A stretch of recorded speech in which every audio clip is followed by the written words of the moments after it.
आवाज आ रही है प्रॉपर? Audio video clear? आवाज तो मैं बोला ही नहीं था तो कहाँ से आई है? अब जो है वो बात करते हैं, पढ़ाई करते हैं और आगे देखते हैं हम अपन लोग। आओ भाई आओ आओ।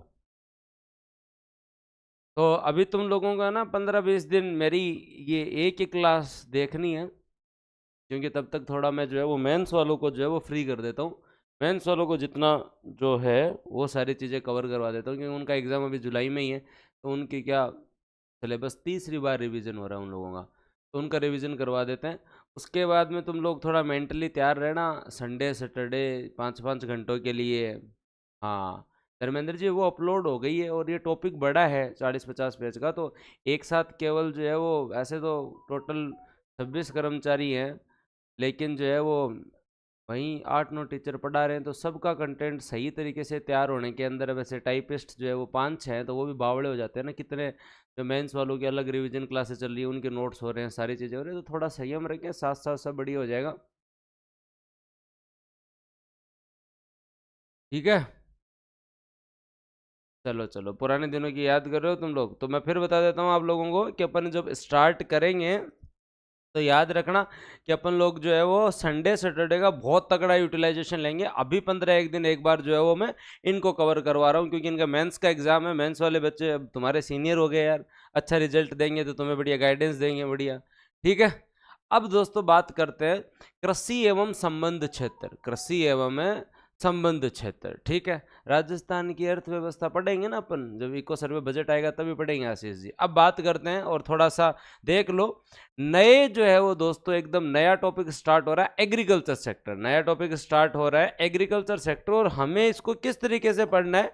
कृषि के अंदर जो है वो दोस्तों आप लोगों को जो है वो पहले तो बेसिक जानकारी, जिसके अंदर कृषि का महत्व क्या है, कृषि की समस्याएं क्या हैं, कृषि के अंदर जो है वो क्या सुधार किए जा सकते हैं, कृषि के मुख्य तथ्य क्या है, इन सब के ऊपर चर्चा करेंगे। आज अपन इन पे चर्चा करेंगे। उसके बाद में हम बात करते हैं दोस्तों, क्या याद करना अपन लोगों को। इसके बाद में हम चलेंगे तो हम पढ़ेंगे हरित क्रांति क्या थी, श्वेत क्रांति क्या थी, और ब्लू रिवॉल्यूशन क्या था, नीली क्रांति क्या थी। फिर हम लोग कहाँ चलेंगे, यहाँ पढ़ेंगे अपन। ये तीनों क्रांतियां हम लोगों को एग्रीकल्चर सेक्टर में बहुत अच्छे से जो है वो कवर करनी पड़ेगी, बहुत अच्छे से कवर करनी पड़ेगी। उसके बाद में हम लोगों को एग्रीकल्चर सेक्टर के अंदर जो है वो कृषि के साथ साथ डेयरी के बारे में, पशुपालन के बारे में और मत्स्य पालन के बारे में जो थोड़ी थोड़ी जो है वो इंफॉर्मेशन होनी चाहिए। हमें क्या होनी चाहिए, मत्स्य पालन की भी पूरी इंफॉर्मेशन हम लोगों को जो है वो मोटा मोटी होनी चाहिए। और उसके बाद में जब एग्रीकल्चर में आगे चलेंगे तो हम लोगों को खाद्य सुरक्षा, फूड सिक्योरिटी क्या है, और पब्लिक डिस्ट्रीब्यूशन सिस्टम क्या है वो पढ़ेंगे। फिर कृषि की मोटे मोटी 30-40 योजना पढ़ेंगे। एक वीक एग्रीकल्चर में लगेगा। ये पढ़ो आप एकदम बढ़िया नया जी, सारे सेम ही हैं, आपको टेंशन लेने की जरूरत नहीं है। इतना पढ़ने के लिए जो है वो गुरुजी आवाज़ बहुत कम है, नहीं आवाज़ सही है। अभी मैं, हाँ अभी दवाइयों से मतलब रिकवरी हुई है, तो उसकी वजह से जो है वो दवाइयाँ तुम्हें पता है गर्मी करती हैं, तावड़े पड़ रहे हैं, तो ऊपर से जो है वो मुंह में भी छाला हो रखा है। तो मैं कह रहा हूँ, मैं कोशिश कर रहा हूँ, धीरे धीरे बोल रहा हूँ, एक बार 2-4 दिन काम चला लो, तुम मेरी वाली स्पीड देखोगे तो घना ही आनंद आएगा, और बढ़िया पढ़ा रहे हैं ना तुम्हें, है ना। तो थोड़ी कम आवाज़ से भी काम चला लो, नहीं वॉल्यूम बढ़ा लो, ईयरफोन लगा लो, एकदम ये शांति में जार बैठ जाओ। हाँ ये अपन पढ़ेंगे, ये आप लोगों को जो है ना कवर करना है बढ़िया तरीके से। एग्रीकल्चर सेक्टर को जो है वो केवल एग्रीकल्चर सेक्टर को, एग्रीकल्चर नहीं प्लस करंट अफेयर के साथ पढ़ेंगे। मतलब ये पोर्शन आप मान के चलना, एक क्वेश्चन यहां से पक्का है और एक प्रश्न इन सब से पक्का है, एक प्रश्न इन सब से पक्का है, 2 क्वेश्चन पक्के आएंगे। हाँ 2 क्वेश्चन पक्के आएंगे, ये आप मान के चलना, ठीक है। अब बात करते हैं आगे और स्टार्ट करते हैं कि एग्रीकल्चर के बारे में अगर हम बात करें तो एग्रीकल्चर कौन से सेक्टर में आता है भाई अर्थव्यवस्था के? एग्रीकल्चर कौन से सेक्टर में आता है अर्थव्यवस्था के? तो याद रखना है एग्रीकल्चर हमारे प्राइमरी सेक्टर में आता है। एग्रीकल्चर किस में आता है?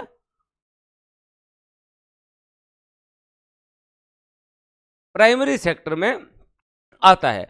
अब आपको यह भी याद रखना होगा कि जो कृषि एवं संबंध क्षेत्र है वो दोस्तों याद रखना कि आपके यहाँ पे जो है वो आपके प्राइमरी सेक्टर में आता है। स्वतंत्रता के समय जीडीपी और रोजगार दोनों में ही 50% योगदान था, इसलिए भारतीय अर्थव्यवस्था एक कृषि प्रधान अर्थव्यवस्था थी, याद है।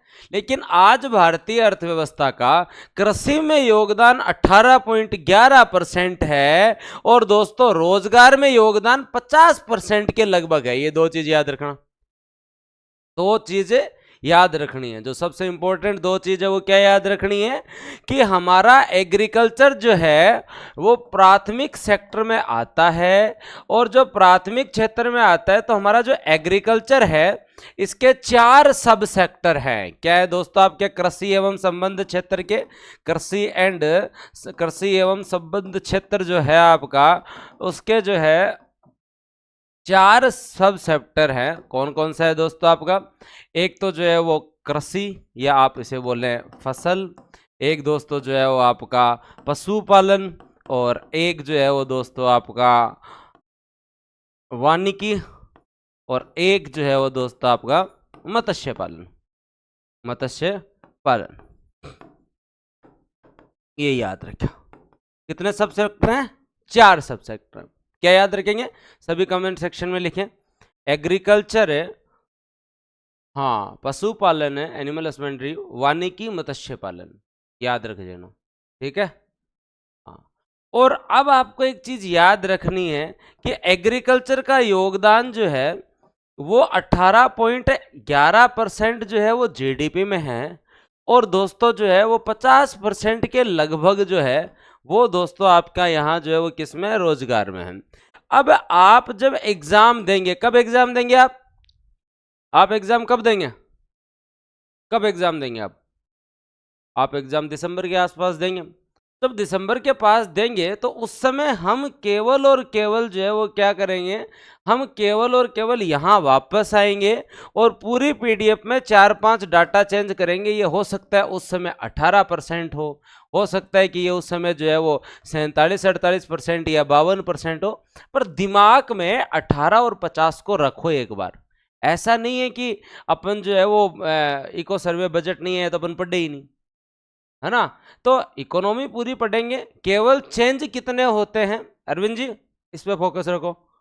हाँ, लगभग लिखा है ना, तो इस पे फोकस रखो। अपने नया इको सर्वे आएगा, अभी तक इको सर्वे नहीं आया है बेटा जी, ठीक है। अभी तक क्या आया? बजट आया है, और वो भी लेखानुदान आया है। चुनाव के बाद ही इको सर्वे आएगा, तो उस समय हम एग्जैक्ट डाटा पढ़ेंगे। लेकिन इसका मतलब ये नहीं है कि एग्रीकल्चर नहीं पढ़े, क्यों? डाटा तो एग्रीकल्चर में पूरे ही 20-30 है, तो टॉपिक तो फिर भी 70 पेज का है ना। तो हमें ये याद रखना पड़ेगा। एग्रीकल्चर सेक्टर के बारे में हम लोग बात करें तो स्वतंत्रता के समय भारतीय कृषि का प्रारूप जीवन निर्वाह की कृषि थी। कैसी कृषि थी? जीवन निर्वाह। याद रखिए भाई, जीवन निर्वाह का मतलब क्या होता है?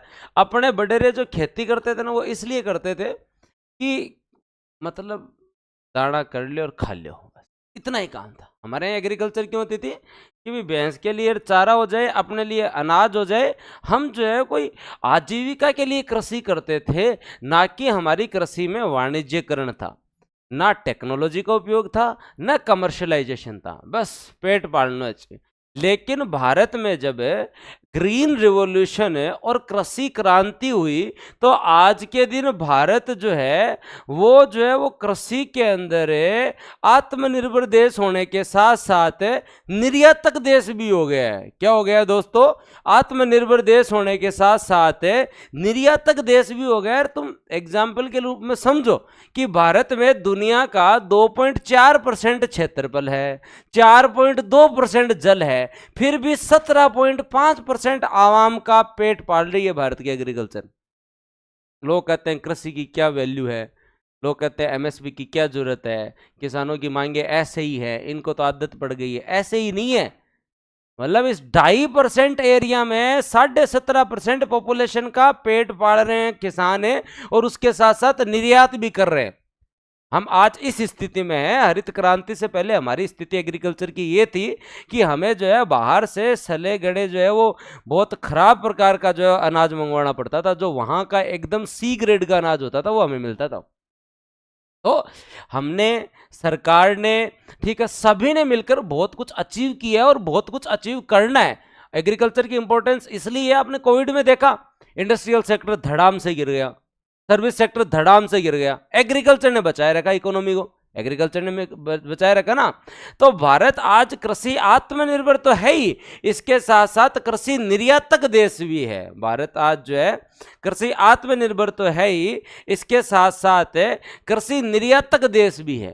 कृषि निर्यातक देश भी है। क्या है? कृषि निर्यातक देश भी है। हाँ,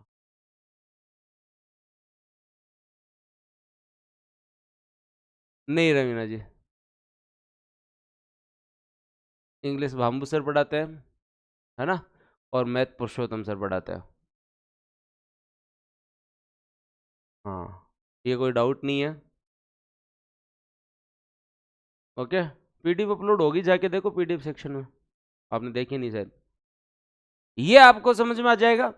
अब तुमसे अगर लिखवाया जाए कि कृषि जो है उसका महत्व क्या है, भारत में कृषि का महत्व है क्या, उसके बारे में हम लोग बात करते हैं। तो एग्रीकल्चर का महत्व इतना है, ठीक है। वो क्यों की क्लास इसलिए नहीं हो रही है अभी एक बार है, क्योंकि जो है वो एक बार साइंस का और इनका सिलेबस पूरा हो रहा है, तो स्लॉट नहीं मिल रहा है, तो अगले मंथ से स्टार्ट हो जाएगी, है ना। तुम शाम को मतलब टेक्निकल टीम वालों को कॉल कर लिया करो। तुमने 9:30 से 10 वाली क्लास को मतलब ऐसे वो शिकायत निवारण प्रणाली बना रखा है क्या? है? चलो पढ़ लो, पीडीएफ अपलोड हो चुकी है, आपने नहीं देखी होगी, सेक्शन में जाके देखें, मिल जाएगी क्लास खत्म होने के बाद में। हाँ पीयूष बोलो भाई, बोलो पीयूष बोलो। हाँ हाँ करो, हताई करो तुम लोग।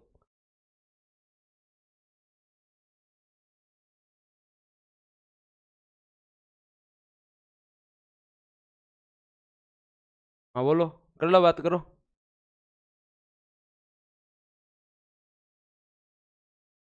पीयूष को बोलने दो भाई, आगे चले। एग्रीकल्चर की इम्पोर्टेंस क्या है? लिंक तोड़ देते हैं कुछ स्टूडेंट जिनको पढ़ना नहीं होता है, बहुत बढ़िया। कृषि का महत्व बता दिया है। आशीष को लगता है कि कृषि का महत्व बता, वो तो इंट्रोडक्शन है। ओ आशीष घोड़ो है बने है। हिंदी की क्लास सर आएंगे वापस, 1 तारीख से उनके शादी है, प्रोग्राम है, तो तब स्टार्ट हो जाएंगे। हाँ ठीक है पूजा जी। ओ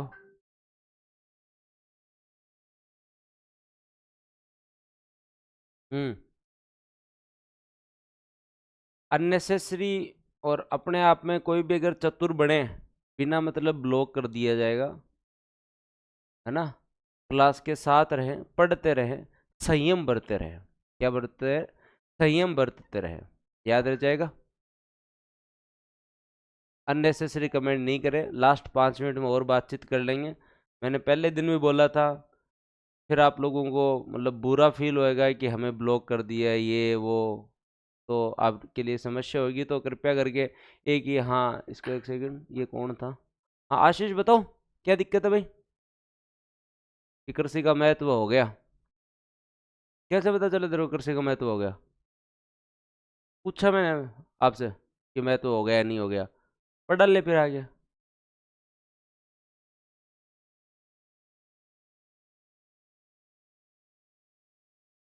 तो मैं अभी रीएबिलेशन में चल रहा हूँ भाई, सही हो रहा हूँ मैं, बहुत हिम्मत करके क्लास में आया हूँ कि तुम्हारी कंटिन्यूटी बनी रहे। अननेसेसरी कमेंट नहीं करें, इंटरेस्ट बनाए रखें, बार बार बोल रहा हूँ। हाँ, और मैं 8:30 बजे ही सो जाता आज, लेकिन मैं 9:30 बजे तक इस क्लास के लिए ही जगह बैठा कि मैं 1 घंटे पढ़ा के फिर ही सोऊंगा, ऐसी तबीयत थी। तो फिर भी तुम लोगों ने ये शर्म नहीं से रखी है, तो तुम जानो और तुम्हारा राम जाने।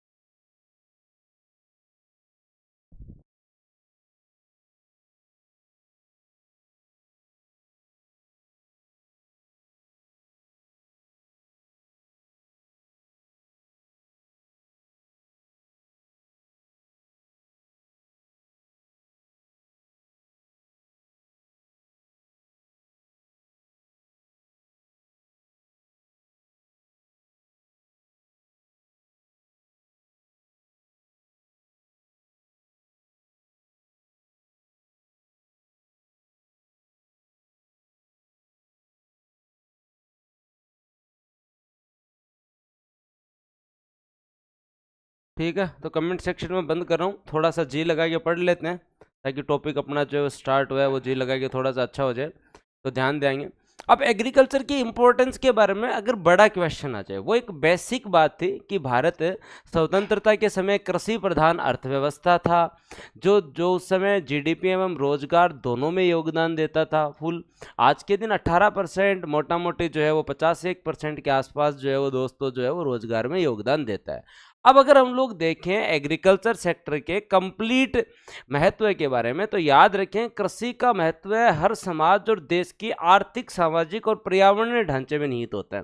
आर्थिक इसलिए कि दोस्तों याद रखें, इससे जो है वो आपका कृषि क्षेत्र में लगे हुए लोगों को रोजगार सुनिश्चित करता है। सामाजिक इसलिए कि जो आपका ग्रामीण क्षेत्र है वहाँ पे गरीबी निवारण के लिए बहुत जरूरी है। और पर्यावरणीय इसलिए कि एग्रीकल्चर जो है वो दोस्तों सस्टेनेबल डेवलपमेंट के लिए भी जरूरी है। हर देश में खाद्य सुरक्षा के साथ साथ रोजगार देना, सोशल स्टेबिलिटी के लिए जो है वो कृषि जरूरी है। भारत में भी कृषि का योगदान 18.11% है। कार्यशील जनसंख्या का मतलब होता है वर्किंग पॉपुलेशन, जो कि आपके यहाँ 15 से लेकर 60 साल के बीच की होती है, वो भी मोटा मोटी कार्यशील जनसंख्या पूछ ले तो क्या डाटा है, 54.6% लोग जो है वो रोजगार के लिए इसके ऊपर डिपेंड है। खाद्यान्न उत्पादन 2022-23 के जो फाइनल डाटा आए थे उसमें 323.5 मिलियन टन है। तो 18.11% जो है वो आपकी जीडीपी में योगदान, 51% रोजगार में योगदान। खाद्यान्न उत्पादन आप यहां लिख सकते हैं, और हम कृषि के महत्व में क्या लिखेंगे, उन डाटा का बेहतर तरीके से अगर आपको नहीं भी आए ना, तो भी अगर आप लिखना चाहो ना कृषि क्षेत्र का महत्व है, तो आपकी समझ विकसित होनी चाहिए कि गुरुजी जीडीपी में अच्छा रोजगार योगदान देता है, रोजगार जो है उसके साथ साथ जो है वो अच्छा योगदान देता है रोजगार में, उसके साथ खाद्यान्न उत्पादन जो है उससे हमारी खाद्य सुरक्षा सुनिश्चित होती है, उसके साथ साथ हम कृषि निर्यात करते हैं तो हमारे व्यापार जो है उसमें अच्छी बढ़ोतरी होती है, कृषि निर्यात से जो है व्यापार में अच्छी बढ़ोतरी होती है। औद्योगिक क्षेत्र को कच्चा माल उपलब्ध करवाता है, औद्योगिक क्षेत्र को क्या करता है, कच्चा माल उपलब्ध करवाता है। और इसके साथ साथ अगर हम लोग देखें तो ग्रामीण अर्थव्यवस्था का ये आधार है, ग्रामीण अर्थव्यवस्था का ये आधार है। और उसके साथ साथ अगर आप लोग देखो तो यह जो है वो गरीबी निवारण में बहुत ज्यादा सहायक है, गरीबी निवारण में बहुत ज्यादा सहायक है। तो इकोनॉमिक्स को रिलेट करो, रटो मत, रिलेट करो रटो मत। और बहुत सारे ऐसे क्वेश्चन आते हैं जो यहां से इजीली आपसे जो है हो सकते हैं। तो कृषि क्षेत्र का महत्व अगर आप लोग याद रखें तो भाई निर्यात में भी महत्वपूर्ण भूमिका है, 53.15 बिलियन डॉलर का हम लोग जो है वो निर्यात करते हैं। सोशल स्टेबिलिटी कैसे आती है, अगर एग्रीकल्चर नहीं हो तो समाज के अंदर जो है वो किस तरीके से लोग सब रोजगार प्राप्त कर सके। आज एग्रीकल्चर है तो रूरल इकोनॉमी बड़ी बैलेंस है, नहीं तो फिर बाद में वहाँ पे अगर रोजगार नहीं होंगे, एग्रीकल्चर अगर जो है वो सही तरीके से नहीं होगा तो इंडस्ट्रियल सेक्टर से इतने रोजगार आ नहीं रहे, सर्विस सेक्टर से इतने रोजगार आ नहीं रहे, तो सामाजिक ताना बाना बिगड़ जाएगा, लोग जो है वो लूट मारपीट इनमें चले जाएंगे। बैकबोन है इकोनॉमी की, और रोजगार के रूप में तो प्योर बैकबोन है। औद्योगिक क्षेत्रों को कच्चा माल उपलब्ध करवाता है, औद्योगिक क्षेत्रों को क्या उपलब्ध करवाता है, कच्चा माल उपलब्ध करवाता है। तो और ये दोनों क्षेत्र एक दूसरे के लिए जरूरी है। कैसे जरूरी है कि कृषि तो उद्योग को कच्चा माल उपलब्ध करवा देता है, कृषि तो उद्योग को कच्चा माल उपलब्ध करवा देता है, करवाता है ना। कपास नहीं उपलब्ध करवाते क्या सूती वस्त्र उद्योग के लिए? करवाते ही हैं, ठीक है। और उद्योग जो है वो कृषि को मशीन उपलब्ध करवा देता है। क्या उपलब्ध करवा देता है? मशीन उपलब्ध करवा देता है, ये कच्चा माल उपलब्ध करवा देता है। तो दोनों सेक्टर एक दूसरे के पूरक है, सप्लीमेंट्री है। हाँ, दोनों जो है सेक्टर जो है वो एक दूसरे के क्या है, पूरक हैं, सप्लीमेंट्री है। एक का डेवलपमेंट होगा तो दूसरे का भी होगा। अगर उद्योग का अच्छा डेवलपमेंट होगा तो उद्योग मशीनें उपलब्ध करवाएगा। आज देखो ट्रैक्टर देखो, बढ़िया थ्रेसर देखो, सारा इक्विपमेंट देखो, तो एग्रीकल्चर ज्यादा अच्छी बढ़िया हुई ना। ग्रामीण क्षेत्र में ये दोस्तों याद रखिए, आपके यहाँ पर जो है वो गरीबी उन्मूलन में बहुत सहायक है। गाँव के लोग जो है वो एग्रीकल्चर पे कंप्लीटली डेवलपमेंट जो है वो क्या निर्भर है, याद रह जाएगा। पक्की बात, श्योर। हाँ, अब इसके बाद में भी जो है उद्योग और कृषि एक दूसरे के पूरक हैं, आप लोगों को याद रखना है। अगर खाद्य सुरक्षा की बात करें तो ज़्यादा जरूरी है, नहीं तो इतने लोगों को जो है वो फूड सिक्योरिटी सुनिश्चित नहीं हो सकती। आर्थिक विकास के लिए जीडीपी में योगदान दे रहा है। सोशल स्टेबिलिटी, कृषि समुदाय जो है वो कल्चर के साथ जुड़े हुए रोजगार प्राप्त कर रहे हैं, ग्रामीण इलाके जो है समृद्ध हो पा रहे हैं।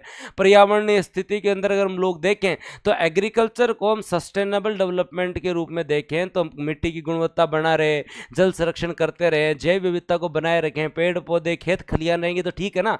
अभी मैं यहाँ फ्लैट से खड़ा खड़ा देख रहा था, चारों तरफ जो है वो सीमेंट ही सीमेंट हो रखी है, तो ये तपेगा नहीं तो जाएंगे कहाँ? तपेगा ही भाई ये तो। अब चारों तरफ सीमेंट ही सीमेंट हो रखी है, कोई दरख्त दिखता नहीं है, कोई खेत यहाँ से दिख नहीं रहा, तो हालात तो खराब ही है। एग्रीकल्चर है और लोग खेती में लगे रहेंगे तब तक बढ़िया है, नहीं तो एग्रीकल्चर लैंड का अगर यूज ही नहीं होगा तो फिर तो बहुत समस्या हो जाएगी।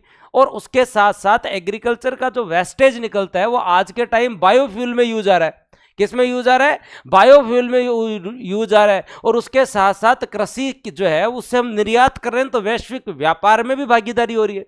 तो कभी भी ऐसे जो है वो एग्रीकल्चर के अंदर जो है वो टेंशन नहीं लेनी, सारी चीज बताना भी अगले को कि कृषि जो है वो गरीबी उन्मूलन में भी सहायक है, खाद्य सुरक्षा में भी सहायक है, आर्थिक विकास में भी सहायक है, वैश्विक व्यापार में भी सहायक है, ऊर्जा के स्रोत भी हमें मिलते हैं, औद्योगिक क्षेत्र को कच्चा माल भी उपलब्ध करवाता है, सामाजिक स्थिरता भी सुनिश्चित करते हैं, निर्यात में भी महत्वपूर्ण भूमिका है, रोजगार में भी महत्वपूर्ण भूमिका है, रोजगार में भी महत्वपूर्ण भूमिका है, पर्यावरण संरक्षण में भी महत्वपूर्ण भूमिका है, पर्यावरण संरक्षण में भी जो है वो दोस्तों महत्वपूर्ण भूमिका है, ग्रामीण अर्थव्यवस्था कंप्लीटली इसके ऊपर डिपेंड है। बस इतना ही तो याद करना है, इतना ही तो याद करना है। डाटा में पढ़ी क्यों रहे हो? यहीं से क्वेश्चन सही हो जाते हैं, यहीं से प्रश्न जो है वो सही हो जाते हैं।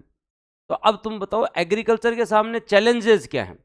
डाटा तो तुमने मोटा मोटी कितने याद करने कि गुरुजी 18.11% तो जीडीपी में योगदान को जी ध्यान है और विवाद में 50% रोजगार में योगदान जी ध्यान है।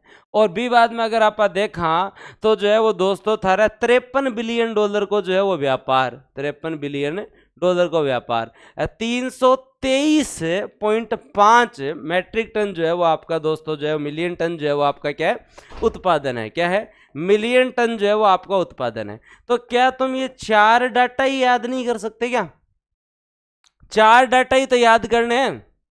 हाँ, चैलेंज बताने के लिए नया जी ने सबसे पहला बहुत अच्छा चैलेंज बताया। तो कृषि की समस्याएं अब हम लोग जो है वो देखेंगे, पर क्या हम 4 डाटा ही याद नहीं कर सकते क्या? हाँ सर, मेंस में ऐसे डायग्राम बना सकते हैं क्या? जरूर बना सकते हैं और बनाने चाहिए। ऐसी फॉर्मेटिंग जब आप करेंगे, जब बड़ा क्वेश्चन कर रहे हैं तो हमें मेंस के अंदर सेगमेंटेशन करना होगा। जगह कम है, इतने जो लिखोगे इससे अच्छा बड़ा प्रश्न आ गया, कृषि पे टिप्पणी करवा ली तो बना सकते हो, बढ़िया। ऐसे महत्व करके साइड में ब्लॉक बना दो। हाँ, सेम की प्रॉब्लम बहुत बढ़िया, मानसून पर आधारित है, बहुत बढ़िया। समझदार टाबर हो, बताओ सागर सागर। हाँ, डायग्राम से समझ जल्दी आता है। तो मैं कह रहा हूँ सारा कंटेंट तुम्हारे लिए बेस्ट बना के लाऊंगा, नहीं तो मैं ये तुम्हारे को ये सब पीछे छोड़ जाता। मैंने भी 4 कितनी 10-15 स्लाइड पढ़ी, तो इसका मतलब सार तभी है, ये तुम्हें शॉर्ट नोट्स बनाना सिखा रहा हूँ धीरे धीरे, कि आगे आने वाले टाइम में तुम लोगों को इसी तरीके से शॉर्ट नोट्स बनाने हैं। एग्रीकल्चर का महत्व है ये भाई, एक डायग्राम देखा दिमाग में छप गया, लाइनें थोड़ी हैं। आगे आने वाले टाइम में लाइन तो तुम अंदर से खुद ही डेवलप कर लोगे। हाँ, सीजनल अनएम्प्लॉयमेंट, बहुत बढ़िया, इशिका ने बहुत अच्छा बताया। हाँ, चैलेंज सिटी का मॉडर्न होना, ये कोई बात नहीं हुई, तुम बताओ और ढंग के। Shortage of quality seeds, skilled farmer, very good. तकनीकी, हाँ वेरी गुड। ऑर्गेनिक, रासायनिक पदार्थों का अधिक उपयोग, अम्ल वर्षा, health issues to people due to excessive use of fertilizer. वाह, अंग्रेज है हमारी क्लास में, मजा आ भाई अंग्रेजी पढ़ के। अधिक कीटनाशक, ऐसे लगता ही नॉर्मल सा है यार, अभी ये पेस्टिसाइड अच्छा लगता है ऐसे, ऑर्गेनिक फार्मिंग तो अंग्रेजी, हाँ डेजर्टिफिकेशन, ऋणग्रस्तता, तुमने तो सभी बता दिया, फिर मैं क्या पढ़ाऊँ तुम्हें। चलो ठीक है, फिर भी बात करते हैं हमारे सामने क्या चैलेंजेस हैं, उनके बारे में हम लोग बात करते हैं। ठीक है, 50% जो है वो रोजगार में योगदान है, 53 बिलियन डॉलर का निर्यात है, 323 मिलियन टन उत्पादन है। आगे बात समझ में। अब हम जो है वो एग्रीकल्चर के समय सबसे पहले चैलेंजेस देखते हैं, और सबसे पहला चैलेंज है जलवायु परिवर्तन के कारण मौसम खुद अनिश्चित हो रहा है भाई, और मौसम की जो है वो घटनाएं जो है एक्सट्रीम लेवल, चरम मौसम की घटनाएं ज्यादा हो रही है, या तो सूखा या बाढ़। तो ये एग्रीकल्चर को बहुत है अफेक्ट कर रहा है। एक चीज तो आप लोगों को जो है,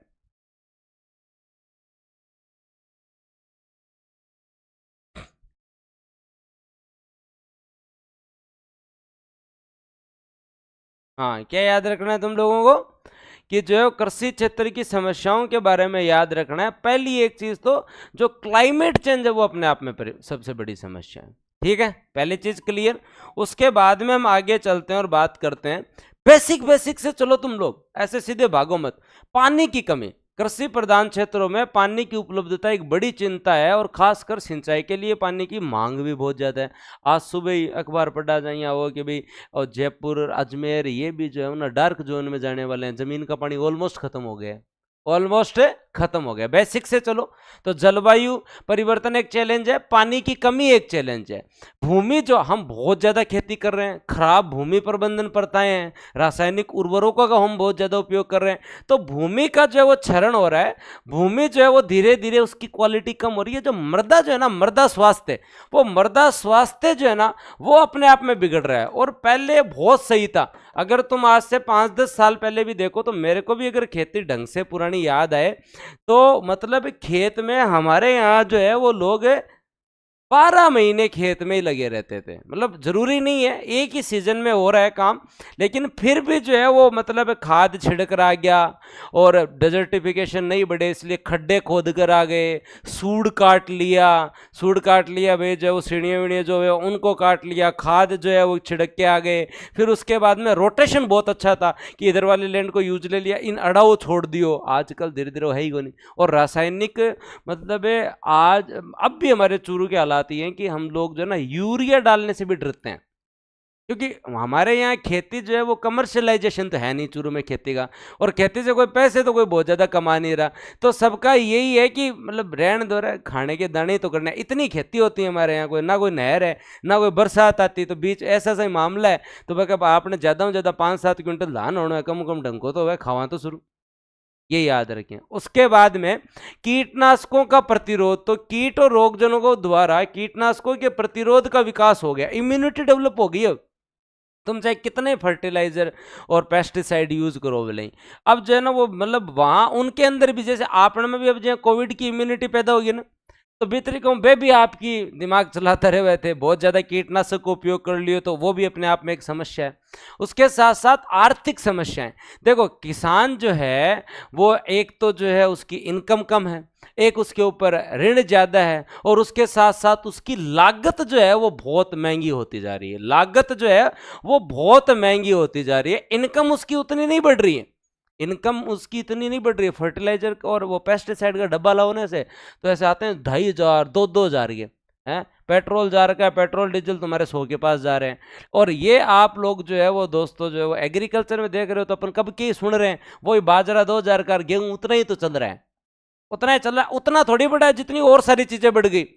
मतलब तुम और मैं 2010 की बात करें तो एप्पल का फोन कितने में आता था, बहुत बड़ा है ना, 1.5 लाख तक पहुंच गया है। मोबाइल का रिचार्ज डाटा कंजप्शन चलो भाई फिर भी 400 रुपये तो पहुंच गया, पहले 100-150 रुपये में काम चलो, अब चलो रील देखा आप बात तो अलग है। लेकिन एग्रीकल्चर के इनपुट्स देखिए, अब पेट्रोल कितना ज्यादा बढ़ गया, हद से ज्यादा पेट्रोल बढ़ गया है। उसके साथ मजदूरी की दर देखो, आज 10 साल पहले देखो तो थे लेबर 300-350 रुपये मिल जाती, अब 700 रुपये बिना तो लेबर काम करना को नहीं आवे, और काम करना आवे ने तो बाने भाई साहब बढ़िया तरीका सीरो और सूसवा खुआओ, फिर जो है वह कम कम जो है वो 10 बार लघु शंका, हाँ फिर शाम को जाते टाइम बाकी सेवा और करो, दूसरे दिन मन बुला रोड ले कि भाई जी आणो है, काम कराना आणो है, बहुत न करा है, ये थोड़ी है। तो एग्रीकल्चर लेबर की कॉस्ट बढ़ रही है, बीज जो है वो महंगे हो रहे हैं, कोई खेती करे तो उसे पूछो क्या हालात है। तो ये तो सारी चीजें इनपुट्स जो है ना वो तो महंगी हो रही हैं, इनकम उतनी नहीं बढ़ रही है। हाँ लेबर भी महंगी है जयपुर में, तो सही बात है। बाजार की पहुंच और अस्थिरता, उत्पादों की उचित बाजार तक पहुंच नहीं है, और साथ के साथ जो है वो मूल्य की अस्थिरता है। ये अगर आप लोग जिस एमएसपी की बात करते हो ना, तो 10-15% किसान ही उसका यूज ले पाते हैं। हाँ उसमें भी जो है वो मेन हरियाणा पंजाब और ये अपने वाले ही लेते हैं, थोड़ा बहुत हरियाणा पंजाब वाले लेते हैं, और तो यूज ही नहीं लेते हैं, क्योंकि एमएसपी की प्रक्रिया भी बहुत जटिल है, इतनी सरल नहीं है। पहले तुम लोग जो है वो जमाबंदी लेके जाओ, वहाँ पे अपना जो है वो दोस्तों टोकन लेके आओ, फिर वहाँ जाओ तुम लोग लाइन में लगो, बेचो, फिर बाद में जो है वहाँ पे जो बैठा है सेठ साहूकार वो फिर उसकी क्वालिटी चेक करेगा, उसके बाद में जो है वो पैसा अकाउंट में आएगा। इतने में किसान सोचता है ले जाओ यार, कौन बाजार तक लेके जाएगा, पिकअप में भर के ले जाएंगे, जितने में तो जो है वो एक बोरी जितना तो जो है ट्रांसपोर्टेशन लग जाएगा, पूरे दिन दुख पाएंगे, पैसा जो है वो आएगा बाद में, इससे चाहे बेचो इसे। जो वो जो है वो अगर 2000 का भाव है तो वो बेच देता है कितने में, 1800 में ही। तो बाजार की पहुंच और प्राइस में भी स्टेबिलिटी नहीं है। तुम लोग देखो एग्रीकल्चर में अपने यहाँ पे एमएसपी क्या होता है उसके ऊपर आएंगे, सारी चीजें पढ़ेंगे। एमएसपी क्या होता है, मिनिमम सपोर्ट प्राइस, न्यूनतम समर्थन मूल्य, कि तुम्हें और कोई नहीं देना तो सरकार कम से कम इतना तो देगी, सरकार कम से कम आपको इतना तो देगी, आपको घबराने की जरूरत नहीं। तो बाजार की पहुंच वो नहीं है, उसके साथ साथ अस्थिरता है, ये भी आप लोगों को ये जो है वो याद रखना है। अब साथ के साथ अब लेबर की भी कमी है, क्योंकि हमारे ग्रामीण क्षेत्र के लोग तो जो है वो आर्थिक पर अवसर के अंदर जो है वो बाहर चले गए। अब मारका नहीं तो जनता सारी जो है वो क्या तो सूरत बैठी है, क्या बेंगलोर बैठी है, क्या जापान बैठे, क्या इराक ईरान बैठी है, तो जनता तो सारा बाहर गई। केवल महिलाओं और वृद्ध जिन्होंने ही हमारे यहाँ एग्रीकल्चर को संभाल रखा है, युवा वर्ग तो जो है वो आजीविका की खोज में शहरों में जा चुका है। तो लेबर की भी अपने आप में कमी है। बच्ची खुशी लेबर जो है वो मनरेगा चली जाती है, बच्ची खुशी लेबर जो है वो मनरेगा चली जाती है। उसके साथ साथ सस्टेनेबल एग्रीकल्चर जो है उसकी जो प्रथाएं थी वो धीरे धीरे कम हो गई। अब कृषि के अंदर जो है वो ज़्यादा से ज़्यादा कमर्शलाइजेशन, ज़्यादा से ज़्यादा कीटनाशक, टिकाऊ खेती की प्रथा है। हमारे यहाँ पर्यावरण अनुकूल खेती नहीं हो रही है। अब तुमने सोचा था कि अभी कोई गंगानगर के अंदर भी चावल होंगे, वो जमी की वाटर होल्डिंग कैपेसिटी नहीं है, और वहां पे तुम लोगों ने खेत भर दिए। अब खेत भर दिए तो वहां तो सेम की समस्या होनी थी। हाँ, और सबसे बड़ी समस्या तो रामचंद्र जी ने बहुत बढ़िया बात बताई है कि भाई मैंने तुम्हें कहा कि विक्रम बेच ये है, बुस्टर ने कहा कि भाई इतने का है ना, दूसरे संस्थान ने कहा भाई इतने का है। हो सकता है कि डिफरेंस बहुत ज़्यादा हो। फोन वाले ने कहा कि ये फोन इतने का है, और जो है वो दोस्तों इस कपड़े वालों ने भी कहा कि ये टी शर्ट इतने की है। लेकिन किसान नहीं कह सकता, इतनी मेहनत करने के बाद में भी किसान जो है वो ये नहीं कह सकता। हाँ बैच में ज़्यादा नहीं, 4-5 क्लासेस भी आप इजीली कर लेंगे 1-2 घंटे में, टेंशन लेने की जरूरत नहीं है।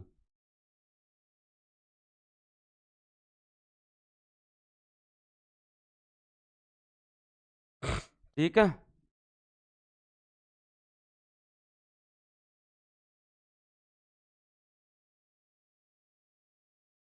डन, बात समझ में आ गई। तो बहुत सारी समस्याएं हैं सर, टॉपिक वाइज टेस्ट भी होंगे क्या आने वाले टाइम में, तो अति अति चीज़ा मिली थाने, कहीं पूछे बात यहाँ थाने तो यहाँ आनंद आज जी, सुबह उठता ही जी बढ़िया जो है 2 कचौरी 2 समोसा, शाम को जी बढ़िया गुलाब जामुन कतली सह की मिली थी, क्या टेंशन लो। और तन तो 4 ही क्लास हुई है। तो सारा एक मतलब एजुकेशन से संबंधित तो सारी चीज़ करवाएंगे भाई, पहले कोर्स भी करवाएंगे, फिर टॉपिक वाइज टेस्ट भी करवाएंगे, राइटिंग प्रैक्टिस भी करवाएंगे, रिवीजन क्लास भी करवाएंगे। आते ही तो बोला है मैंने, आते ही तो बोला है कि मैं मेंस वालों को तीसरी बार रिवीजन करवा रहे हैं हम, तो और क्या चाहते हो। हाँ, भोले हैं जनता। और उसके बाद में दोस्तों, कृषि क्षेत्र में वित्त का अभाव है, कृषि क्षेत्र में ऋणग्रस्तता है, जोत का आकार जो है वो छोटा होता जा रहा है, धीरे धीरे खेत ही छोटे होते जा रहे हैं। छोटे क्या होते जा रहे हैं कि एग्रीकल्चर सेक्टर में एक बाप भी का चार बेटा, धीरे धीरे क्या हो या कम ही हो रहे भाई, धीरे धीरे जो है वो कम ही हो रहे हैं। तो ये वास्ते जोत का आकार जितना छोटा होगा ना, लागत उतनी आएगी। जोत का आकार जितना बड़ा होगा, बड़े खेत में कॉस्टिंग कम आती है। और धीरे धीरे लोगों के जो खेत थे ना, पहले बाड़ा बन गया, प्लॉट बन गया, एकदम कम कम, 1 बीघो 1.5 बीघो भी में बाद में खेत में मकान बना लिया जाए, एकदम ही कम हो लग गया। तो ये भी याद रखना आप लोगों को, ठीक है। और उसके बाद में कृषि, और उसका कारण क्या है भाई, ये अपनी खेत की जमीन थी, यहां से एक तो सड़क चली गई, मेघालय में चला गया आधा खेत। तो फिर उसके बाद में जो है शहर के पास में आ गया, तो इधर वाले इस पोर्शन में जमीन के पास प्लॉटिंग कर दी, इस पोर्शन में जो है वो जमीन के पास है प्लॉटिंग कर दी भाई। फिर बाद में ये बचा हुआ पोर्शन था, उसको जो है वो दोस्तों जो है वो 3 भाइयों में बांट दिया गया, 4 भाइयों में बांट दिया गया, 3 भाइयों में बांट दिया। फिर 3 भाइयों में से एक को स्कॉर्पियो की इच्छा होगी, तो इसने थोड़ी इधर वाली प्लॉटिंग और कर दी, शहर के पास था। तो अब मतलब जमीन बची कहाँ है, तो जनसंख्या तो बढ़ रही है, और जो है वो दोस्तों जो है वो जमीन जो है वो धीरे धीरे कम होती है और जा रही है। कौन सी, एग्रीकल्चर लैंड। ऐसे नहीं जमीन कोई कम थोड़ी हो रही है, जमीन तो है ही भी, बेटा उद्योग लाग गयो, बेटा मेगा हवे निकल गयो, नेशनल जो हवे निकल गयो, तो वो एक चक्कर है, ठीक है। अब आगे बात करा, भारतीय कृषि मानसून आधारित है, और राजस्थान वाले तो एकदम ही मानसून आधारित है। तो सिंचाई की सुविधाओं का अभाव है, और जो प्रोजेक्ट है वो बहुत धीरे हैं, प्रोजेक्ट जो है वो बहुत धीरे हैं, ये भी याद रख लेना। हाँ, अब जो है वो बहुत धीरे। सर जैसे कृषि उत्पादों का मूल्य निर्धारण मांग और पूर्ति के आधार पर होता है, वैसे अन्य कारखाना उत्पादों का भी होता है, सबका ही होता है, डिमांड सप्लाई के आधार पर ही होता है, मार्केट बेस्ड ही होता है हर चीज का, है ना। अपन पढ़ेंगे डिमांड सप्लाई, मार्केट बेस्ड ही होता है, लेकिन उसमें जो है उसको अगला डिसाइड करता है कि मुझे मेरी चीज कितने में बेचनी है ना। और यहाँ जो है वो क्योंकि एमएनसी डिसाइड कर सकती है, पर किसान डिसाइड कर ले कि मैं तो 5,000 में बेचूं, तो कोई खरीदे ही होना क्या है। एप्पल वाला तो कर ले डिसाइड, तो मल्टीनेशनल कंपनी डिसाइड कर ले, आप बिस्कुट कहाँ पार लीजिए वो डिसाइड कर ले कि मैं 2 रुपये में बेचूँ, पार लीजिए। आशीर्वाद को आटो है वो डिसाइड कर ले मैं तो तम बेचूँ। अगर किसान डिसाइड कर ले तो फिर बाद में वो आपको घर किया चला, टाबरा की फीस किया भरे हैं भाई, कैसी सी लेडी है भी को लोन कद भरे वो भाई जाके, अगली बार भी बाद में बिगमान पाछी जो है वो जुताई करवानी है, हेरो कडानो है, खेत साफ करवानो है, आगे बाद में तो हर साल 2 साल भात भी भरनो पड़े, कोई बहना हुआ जना, आगे टाबरा को ब्याह भी करना है। तो वो मतलब इतनी ज्यादा मतलब सशक्त थोड़ा ही है कि वो कहेगी नहीं मैं तो इतने में ही बेचूंगा। अगर वो इतना सशक्त हो जाए तो फिर समस्या ही नहीं है। हाँ, उसके बाद में बात करते हैं, कृषि यंत्रीकरण का स्तर भी निम्न है। यंत्रीकरण मतलब मशीनीकरण, एज कंपेयर देन हरियाणा, हाँ एज कंपेयर देन हरियाणा और पंजाब में तो मशीनीकरण बहुत तगड़ा है, हमारे यहाँ मशीनीकरण कम है। आज भी अपने वहां जो है इतनी टेक्नोलॉजी नहीं है, तो ये भी अपना एक कारण है, क्या याद रख लेना। हाँ, वो हर जो है ना उत्पाद के अनुसार होता है। आशीष आ जाओ इधर। हाँ सर, बूस्टर का कोर्स कैसे दिला, कितना बढ़िया प्रश्न पूछा, ऐसे पूछा करो। किस किसने बताया भी अपने साथ वालों को, इतने दिन हो गए तुम्हें, 5 दिन हो गए आए हुए, और तुम लोग पढ़ रहे हो डेली आके, तुम्हें मतलब बढ़िया भी लग रहा है, तो तुमने ये हाँ तो नया नया प्रश्न पूछा, ऐसा प्रश्न पूछा करो, ऐसी बात बताया करो आते ही सर जो है वो हमने हमारे साथ वाले को बताया, आज ज्वाइन करवा दिया। ये कौन कौन है एक बार बताओ, बता दिया यार, छोड़ दिया, कोई ऐसे ही थोड़ी बताना था। हाँ मतलब ये अपना तो है नहीं, मैं ये चीज बोलता हूँ तब तो तुम लोगों को जोर आता है। दिला ही दिया सर एक को, मंजू जी ये मत करो थे ठीक है।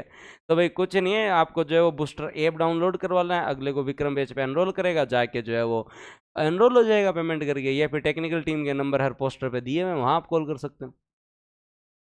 1-2 दिन में ज्वाइन भी कर लेंगे, मैंने भी करवा दिया सर ज्वाइन एक को, ओके 2 को ज्वाइन ही करवा दिया। नहीं तो जी तरीके हूँ थे लोग बता रहे हो भी तरीके हूँ, तो आज ही जो है वो 150 के एडमिशन हुए हैं।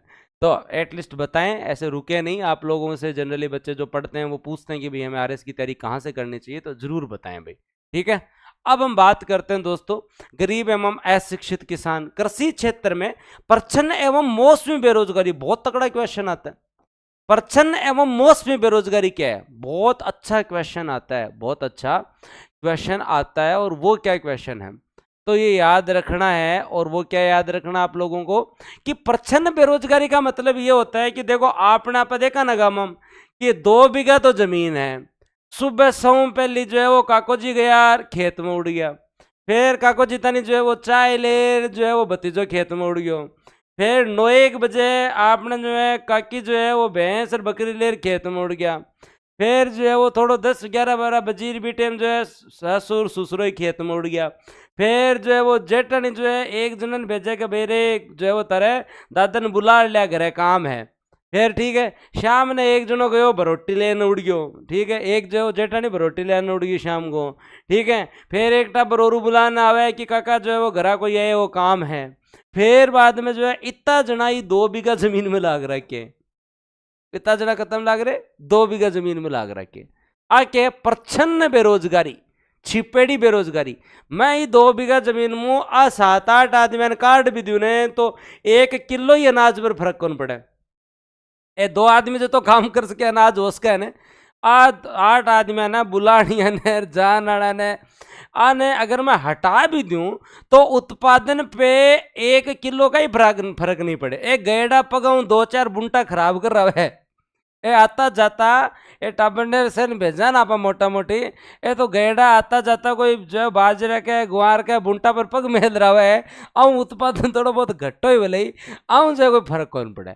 तो इन सबको हटा भी दिया जाए मतलब हमें बाहर से लगेगा कि ये 2 बीघा जमीन 8 लोगों को रोजगार दे रही है, लेकिन मैं इन अतिरिक्त लगे हुए लोगों को हटा भी दूं तो इसके उत्पादन पे कोई फर्क नहीं पड़ेगा। इसे बोलते हैं प्रच्छन्न बेरोजगारी।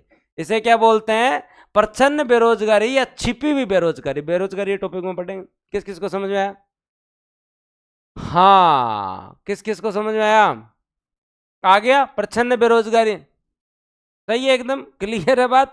बहुत इंपॉर्टेंट टॉपिक है प्रच्छन्न बेरोजगारी। अनएम्प्लॉयमेंट में पढ़ेंगे, वहां कई प्रकार के टाइप होते हैं। एक होता है मौसमी बेरोजगारी। एक क्या होता है? मौसमी बेरोजगारी। अब मौसमी बेरोजगारी के अंदर कहीं हुए अब जी मौसमी बेरोजगारी में क्या होती कि ए जो है वो 3 महीना 4 महीना तो काम करो, 3 महीना 4 महीना तो बेजा काम करो भाई साहब, 3 महीना 4 महीना तो काम करो। अब जो है अभी दिवाली आता आता है जो है वो कड़बी काट ली और सो क्यों काम कर लिया और अब दिवाली को ये फ्री हो गया। अब दिवाली में लेर पाचो सावण का दावा हो रहा बाद में, मतलब औरता ने भाई गोनी हुई तो दिवाली में ले रहे अक्टूबर नवंबर लेके वापस ए जो है ना काको जी तो जो है वो अठीन ले ई चूंतरे के ऊपर बैठे है ताश खेले हैं, और बाद में जो है वो ताऊ जी जो है अठीन मित्र मंडली के बैठे ताश खेले, और अटीन जो है वो बुढ़ा के अंदर बैठे जो है वो ससुर जी बढ़िया बैठे अटीन शाम को बढ़िया तय करे, दिन में पीपल नीचे बढ़िया ताश पीटर बैठे रहे, सारा दिन गांव में चर्चा ही चर्चा। आए मौसमी बेरोजगारी केवल एक क्षेत्र में जो है वो दोस्तों जो है अगर हम लोग बात करें एग्रीकल्चर सेक्टर में भी है, कूलर उद्योग में भी है, नॉर्मल एग्जांपल दे रहा हूं आपको, लेकिन ये लोग जो हैं जो केवल 3-4-5 माह के लिए एग्रीकल्चर से रोजगार प्राप्त करते हैं, एग्रीकल्चर से रोजगार प्राप्त करते हैं, उसके बाद में जो है ये केवल और केवल उत्पादन में 3-4 महीने जो है वो केवल और केवल योगदान देते हैं, और अगर 2 फसल लेते हैं तो 8 महीने देते हैं। ये मोटा मोटे जो फ्री रहते हैं, इसलिए तो इनके लिए कभी बिना मतलब ताश कैन पिटो आप देखो खेती वाले टाइम तो मनरेगा अपना कम चल रहा है, इसलिए इनको रोजगार देने के लिए तो मनरेगा चालू कर रखी है। क्या इन हताई करो भ्रष्टाचार करो इनकी जोड़ो जाड़ो सही करो। हाँ, तो अब बात है, इसे बोलते हैं मौसमी बेरोजगारी, सीजनल अनएम्प्लॉयमेंट। कूलर उद्योग में भी यही होता है। अब जो है वो गर्मियों में कूलर उद्योग बढ़िया चल रहे हैं, फिर बैठे हैं एकदम बंद की। आइसक्रीम उद्योग में भी यही होता है। हाँ भाई, तो कई जिद्दी टाबर हुआ जगह सर्दिया के अंदर भी क्या नहीं आइसक्रीम तो खाऊं, ड्यूड लागू या सर्दिया में खाऊं जना। कई को नहीं है थारे टोली के अंदर थोड़ा थोड़ा टैलेंटेड लड़के और लड़कियां, उनको लगता है कि अगर मैं सर्दियों में आइसक्रीम खाऊंगा या खाऊंगी तो मैं थोड़ा अजीब लगूंगा, अजीब ना मतलब अलग लगूंगा। ठीक है, लड़कों ऐसा लगता है कि सर्दियों में मैं अगर जो है माउंटेन ड्यू पीऊंगा या कोको कोला पीऊंगा तो जो है मैं थोड़ा ऐसे ड्यूड लगूंगा, इसलिए पी लेता हूँ। तो वो अलग बात है, उनकी वजह से थोड़ा बहुत उनका रोजगार चल रहा है, नहीं तो जनरली सीजनल अनएम्प्लॉयमेंट आता ही है। चाहे वो आपके कोल्ड ड्रिंक इंडस्ट्री हो, चाहे शुगर इंडस्ट्री तभी चलती है जब गन्ने का उत्पादन होता है, और तो रस क्या मुँह काटा बताऊँ तो क्या है। तो ये मौसमी बेरोजगारी भी अपने आप में जो है वो क्या है कारण है। तुमसे ऐसी बात करो ना चाहे तो दिन में तुम्हें जो है कितने ही घंटे पढ़ा दो बोले, हाँ बस तुम्हारी तो समस्या एक ही चीज से है, हाँ, और वो किस चीज़ से कि भाई सर जो है वो ऐसे बोरिंग मत पढ़ाओ बातें कर लो कितनी। तो अब ये आपका जो है कृषि क्षेत्र का महत्व आप लोगों ने पढ़ा। उसके बाद में जो है कृषि क्षेत्र की जो समस्याएं जो है, कृषि क्षेत्र की जो समस्याएं या जो चैलेंजेज है, कृषि क्षेत्र की समस्या और है जो चैलेंज हैं, उनको भी आप लोग जो है वो देख सकते हैं और उनको आप और आगे एलोबरेट कर सकते हैं अपनी तरफ से। जैसे आप लोग बोल सकते हैं कि कृषि जोत का आकार घट रहा है, भूमि की क्वालिटी कम होती जा रही है, वित्त का अभाव हो रहा है, कीटनाशकों का प्रतिरोध बन रहा है, जलवायु परिवर्तन, गरीब एवं अशिक्षित किसान, जल का अभाव, यंत्रीकरण का स्तर कम, आर्थिक समस्याएं ज्यादा। उसके साथ साथ लिखो तो लिख दो कि भाई विपणन की समस्या जो है, मार्केट में जाके बेचे कहाँ, तो विपणन की समस्या आपके यहाँ अलग है। उसके साथ साथ जो है वो जोत का आकार जो है वो आप लोगों के यहाँ घट ही रहा है। पर्यावरणीय समस्याओं में आगे जाके आप लिखो तो यहाँ राजस्थान में सेम की समस्या जो है वो बढ़ती जा रही है। और बेरोजगारी देखो तो दोस्तों आपके यहाँ जो है वो प्रच्छन्न है, और मौसमी बेरोजगारी जो है वो दोस्तों जो है वो है। उसके साथ साथ उन्हें जो है वो उचित मूल्य नहीं मिल रहा है, उचित मूल्य नहीं मिल रहा है, और सही तरीके से जो है जो वो ऋण भी नहीं मिल रहा है। और उसके साथ साथ दोस्तों अगर आप लोग देखो तो यहाँ पे जो है वो कृषि के मशीनीकरण का स्तर, मशीनीकरण का स्तर जो है वो भी जो है वो कम है। उसके साथ साथ अगर आप लोग देखो तो जो है वो मृदा स्वास्थ्य, वो जो है वो अपने आप में बहुत बड़ा चैलेंज है। और मृदा स्वास्थ्य के कारण जो है वो अब मानव स्वास्थ्य पर भी जो है वो नेगेटिव इंपैक्ट पड़ रहा है। आप लोग अगर लोग देखेंगे तो गंगानगर, हनुमानगढ़, पंजाब साइड जो है वो कैंसर की प्रवृत्ति बढ़ रही है। हाँ, कैंसर की प्रवृत्ति जो है वो धीरे धीरे धीरे धीरे जो है वो बढ़ती जा रही है। वो भी अपने आप में क्या है, वो भी अपने आप में बड़ा चैलेंज है। हाँ, जो कि बीकानेर में ट्रेन अभी को नाम ही कर रखे थे, कभी भी अगर देखो तो हाँ डायग्राम को समझ में सो की समझ में। सर सेम की समस्या के बारे में बताओ, बता दे श्याम कहीं समस्या, ज्योग्राफी वाला टीचर और बताइए, पर फिर भी मैं भी बता दूं थोड़ी बहुत मना हो जा। तो सेम की समस्या देखो भाई जी, बात ये है कि आपने जमीन की वाटर होल्डिंग कैपेसिटी कम है। आपने जमीन जो कि मरुस्थल की जमीन है ना, वो कोई काली माटी को नहीं है कि जो तो पानी जेपो जती जगह सोच ले, वरना वाटर होल्डिंग कैपेसिटी कम है। उसके साथ साथ जमीन में जो है नीचे जिप्सम और रॉक फास्फेट की परत भी है। तो जो गंगानगर हनुमानगढ़ का एरिया है, जिसमें रावतसर सूरतगढ़ वाला जो एरिया है, वहां की जो मृदा की सही स्ट्रक्चर तो जो है वो क्या है, एरिड एग्रीकल्चर के लिए, शुष्क कृषि के लिए। लेकिन बटिनो आईजीएनपी नहर आ गई, गंग नहर, आईजीएनपी अमर सागर ब्रांच, भाई साहब पानी की पानी हो रखे। तो खेत ना आपा कर दिया सुआ, फिर आपा बटे नॉर्मल खेती करा बढ़ता नहीं भी ठीक है, चलो नरमो कर लियो, सरसों कर ली, गेहूं जो है वो नॉर्मल खेती करा बढ़ता नहीं ठीक है। आप गेहूं चावल मतलब अपने नदी के किनारे होने वाली खेती में चले गए। तो हमने पानी इतना ज्यादा खेतों में डाला कि धीरे धीरे जो है वो जल स्तर भी किस हद तक जो है वो पानी जाए जमीन में। हाँ, नीचे जो है वो दोस्तों आपके रॉक फास्फेट और जिप्सम की परत। तो उसके बाद में जल स्तर जो है वो दोस्तों भूमि के स्तर तक आ गया, और फिर बाद में वो जो है वो जिप्सम से मिला हुआ खारा पानी होता है ना, वो पूरे के पूरे क्षेत्र को एकदम ऐसे कर दिया जैसे कोई मतलब जो समुद्र में खारा पानी पड़ा हो, वैसी स्थिति होगी, एकदम दलदल। वहां पे अगर कोई एक पेड़ भी दिख जाए ना, तो मैं यहाँ बैठा, पेड़ भी एकदम सूखा और धोड़ा ही दिखेगा, ये हालात है ना। हाँ, बढ़िया पढ़ाएंगे आपको, केडी सर पढ़ाएंगे, और उसके साथ साथ जो है वो सुरेश सर पढ़ाएंगे ज्योग्राफी, टेंशन क्यों ले रहे हो। हाँ, अब प्लीज़ पीडीएफ आपकी अपलोड हो गई है, आप जो है सेक्शन में जाके देखें, अभी क्लास पूरी हुई है तो जाके देख लेना। आगे बात समझ में। अब कृषि क्षेत्र में आप क्या क्या समाधान कर सकते हो, कृषि क्षेत्र में अपन क्या क्या समाधान कर सकते हैं वो बताओ तुम लोग मेरे को। कृषि क्षेत्र में हम लोग क्या समाधान कर सकते हैं, आगे बात सेम की समस्या समझ में। हाँ बताओ भी, कृषि के अंदर हम लोग जो है वो क्या समाधान कर सकते हैं वो आप लोग मेरे को बताएं। सुधार क्या क्या हो सकता है एग्रीकल्चर में, सुधार क्या हो सकता है ये याद रखें। बताओ भी बताओ, 10-12 तो बताओ। तो ऑर्गेनिक फार्मिंग ने बढ़ावा दो, पारंपरिक संसाधन ने बढ़ाओ, रिवर प्रोजेक्ट्स, और वाह गजब रिवर, बहुत बढ़िया। ओके, यूरिया खाद कम यूज करो, जैविक कृषि, तकनीकी खेती, नहरों का निर्माण करो, पेस्टिसाइड का लिमिटेड यूज करो, तो सही छांटा बरो बढ़िया हो भी हैं, पढ़ाई में तो होशियार होते हैं ना। चल आगे। श्योर। तो चलो बात करते हैं, और जो है वो दोस्तों अपन लोग जो है वो बात करते हैं कृषि क्षेत्र में हमें क्या क्या समाधान करने चाहिए आने वाले टाइम में। सबसे पहले हमें जो है वो टेक्नोलॉजी को जो है वो और अच्छा यूज लेना चाहिए। टेक्नोलॉजी का अच्छा यूज का मतलब है कि हमें स्मार्ट फार्मिंग करनी चाहिए, ड्रोन्स का उपयोग करना चाहिए, ऑटोमेटेड सिंचाई सिस्टम, जीपीएस नेविगेशन। किसानों को जो है वो टेक्नोलॉजी के बारे में बताया जाए, उन्हें जो है वो ट्रेनिंग दी जाए, प्रशिक्षित किया जाए, इक्विपमेंट्स दिए जाएं, ताकि जो है वो हमें ये पता चले कि बूंद बूंद से भी खेती हो सकती है, और इतनी तकड़ी हो सकती है कि जो है वो बाड़मेर में अनार की, सिंदूरी अनार इतना अच्छा हो रहा है कि लोग जो है वो 100-150 बीघा में साल में 2-2-3-3 करोड़ के अनार बेच रहे हैं। सोचो थे मतलब पीछे थोड़ी बात करी मन ध्यान पड़े, जब मैं सोचो आप दुख सा ही पावा सिंचाई पद्धति में जो बूंद बूंद विधि है, ड्रॉप मेथड जो है, उससे जो है वो जीपीएस को नेविगेशन से हम लोगों को पता चल सके। हाँ, इन सब सारी चीज़ों का, मौसम का पूर्वानुमान पता चल जाए भाई साहब। हाँ, कोई टिड्डी विड्डी आ रही है उसका पता चले। टेक्नोलॉजी का एनहांसमेंट आप जो है वो अच्छे से यूज करें। कोई बाड़मेर से है क्या भाई? हाँ, मैं तो मतलब उस दिन भावुक हो गया था जब मैंने मतलब एक दिन जो है वो आ रहा तो सीकर के पास है ना खजूर मिल रहे थे। मैं कहा भाई खजूर यार कहाँ से आए? तो मतलब कच्चे खजूर, सोचो तुम लोग को जैसलमेर से खजूर हो रहे हैं, जैसलमेर में दबा के खजूर हो रहे हैं, आप तो कच्चे खाओ भाई साहब। मतलब पहले तो मैं दूर हूँ तो यहाँ लगा कोई बोरिया पड़े, अरे बोरिया छोटा छोटा किए हैं, कहीं चक्कर है। पर बाद में अब जो है वो रतनगढ़, बीकानेर, सीकर तक चौराहे पे आपको खजूर मिल जाएंगे गर्मियों के टाइम में। हाँ, कुछ सुजानगढ़ के आसपास कौन नहीं हो गया नार हुआ है कौन जेब का करशे प्रयास। मैं तो मार तो घर खुद का अंगूर लाग रहा है, मानने को नहीं आया तो मैं 5-7 दिन बाद जासूंगा फोटो दिखाऊं था।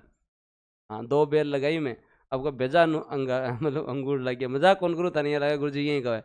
दूसरा, स्थायी स्टेबल, अगर हम लोग बात करें सस्टेनेबल एग्रीकल्चर मेथड्स हमें अपनाने चाहिए, जैसे जैविक खेती हो गई, और उसके साथ साथ दोस्तों जो है वो पर्यावरण के अनुकूल हम कीट प्रबंधन करें, फसल चक्रण का ध्यान रखें, तो है ना, इन सारी चीज़ों को शून्य बजट पर प्राकृतिक खेती। अब आगे हम पढ़ेंगे जीरो बजट नेचुरल फार्मिंग।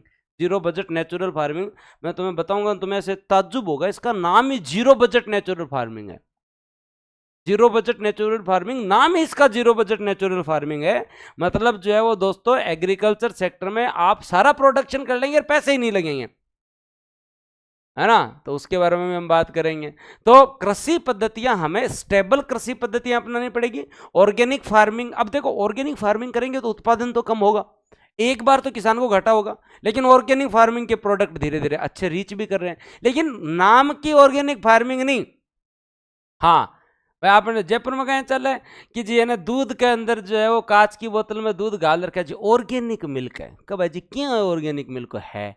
बस थे तो 15 रुपये एक्स्ट्रा दे देगा, नॉर्मल तो 60-65 में आए और 80-82 को पड़ी थी। ऊपर में बोतल साफ और को नहीं वे कांच वाली, वह खराब और हुए। अब तो एक बात बताओ, अटे ऑर्गेनिक दूध क्यों हो सी? भैंस चारों बोई खावे, खड़ पूरी पूरी बाई खावे हैं, चारों मेरे थे जो है यूज ले रहे हो पूरा पेस्टिसाइड, तो भैंस मतलब बेटी बेटी ऑर्गेनिक दूध बना देगी। तो ऑर्गेनिक फार्मिंग को बढ़ावा दें, लेकिन इसमें भी ट्रांसपेरेंसी होनी चाहिए कि ये ऑर्गेनिक तो है ना।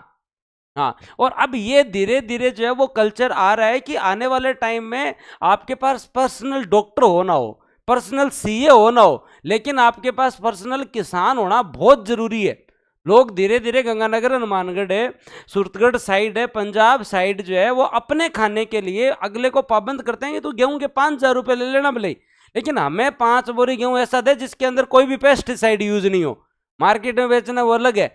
तो अब धीरे धीरे लोग इस चीज के ऊपर भी आ रहे हैं, तो हमें इन चीजों के ऊपर भी जो है वो ध्यान देना होगा कि हमें जैविक खेती, पर्यावरण अनुकूल कीट प्रबंधन को अपनाया जाए, फसल का रोटेशन सही होना चाहिए। ऐसा नहीं है कि बार बार गंवार हो रहा है तो गुआर ही गंवार करें, नहीं, गुआर के साथ वहाँ पे जो है वो अगर हम दालें जो है वो दालों की बुआई करते हैं तो उससे जो है वो न्यूट्रिशन रिच रहता है मृदा का, है ना। उसके बाद में हम बात करते हैं आगे जो है वो एजुकेशन और ट्रेनिंग बहुत ज़रूरी है, क्योंकि अगर नई टेक्नोलॉजी को यूज़ लेना है, अच्छी प्रथाओं का यूज़ लेना है, मार्केट में किसान को बने रहना है, और अपनी जो है वो मौसम का पूर्वानुमान लगाना, उचित मूल्य का पता लगाना, किस कैसा बीज जो है वो ज़्यादा अच्छा रहेगा, ठीक है, इन सब के सब की चीज़ों के लिए हमें पता होना चाहिए। शिक्षा और प्रशिक्षण, एजुकेशन और ट्रेनिंग बहुत ज़रूरी है। एजुकेशन और ट्रेनिंग बहुत जरूरी है। सर कब तक क्लास होगी? पहले तो मेरी आधा ही घंटे की इच्छा ही, लेकिन अब क्लास को माहौल बन रहे थान जोर को नहीं आ रहे ओ महत्व है समस्या है, ए तो पूरा करवा दूँ। काल फिर 3 टॉपिक कर, हरित क्रांति, उसके सागे सागे ब्लू रिवॉल्यूशन, और उसके साथ साथ दोस्तों आप लोगों का जो है वो हाँ वाइट रिवॉल्यूशन, ये 3 टॉपिक करेंगे कल। तो चाल बात है कहीं जोर आवे धान पड़ता फिर लाइट तो गई और ऊपर ए लाइट जगह बोली है, ऐसी चालक नहीं इन्वर्टर 5-7 मिनट ही और मन लगे है ना। माहौल तो सही है, पर जयपुर में आजकल ई मतलब इस साल में जती लाइट कटौती दे लेकिन भाई साहब अति तो कोई 12वीं में आजद होती बेजा लाइट जाओ, जयपुर में इतनी लाइट जा रही है। तो 5-7 मिनट पढ़ लो, क्योंकि अब जो है वो तप्पन लाग जी कमरा लाइट आऊँ। हाँ जयपुर में लाइट गई भाई, आज दिन में जो है 5वीं बार गई है, राम जाने कोयले वोयले नहीं है क्या चक्कर है विद्युत। हाँ अब दोस्तों आगे बात करते हैं। तो एजुकेशन और ट्रेनिंग के अपने आप में जो है वो एक इशू है। उसके बाद में किसानों को हमें वित्तीय सहायता देनी चाहिए। वित्तीय सहायता मतलब हम लोग किसानों को सम्मान निधि के तहत कितने रुपए दे रहे हैं भाई? पहले 6,000 रुपए दिया करते थे। पहले कितने रुपए दिया करते थे? 6,000 रुपए दिया करते थे। और अब हम लोग कितने दे रहे हैं? नई सरकार बनने के बाद में याद आ रहा है, कोई बताएगा एग्रीकल्चर से है तो बताओ भी। तो किसान सम्मान निधि जो है उससे दोस्तों अब जो है वो राजस्थान के अंदर जो है वो 8,000 रुपए साल के किसान को दिए जाते हैं सम्मान के लिए। और वतन तो याद है हाँ, पर 8,000 सम्मान सम्मान सो ही हुआ है बस किसानों को तो